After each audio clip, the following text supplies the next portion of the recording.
One industry that is growing a lot and having a large adoption from the consumer is the 3D printing industry.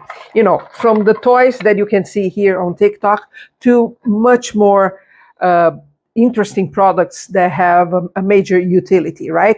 And once again, we see consumer adopting something, we need to be aware of it and thinking about how can we adopt that in our business. And the other question is, why do they engage with this? Well, the first one, of course, is with 3D printing. It allows people to personalize and customize to a larger extent.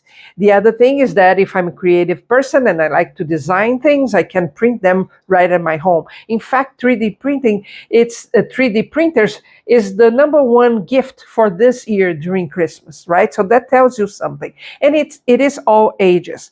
So if you're a business, let's suppose you work and you fix cars. One thing you can do is use 3D printing to create pieces, spare parts for the cars that you're fixing. That's one possibility. The medical industry is using this in several ways, from hearing aids to all kinds of prostheses that out there. So in every industry, you can think, maybe you just make supports for phones in stores, for example, or for the payments system for that store. You can start manufacturing them with their own Instagram, Facebook, and other things like that for them to show to the client and have the payment system there. So whatever you're working on, how could you incorporate 3D printing? Because this is an industry that is going to scale a lot and consumers are very open to it, right? So what can you do to get on this trend right now?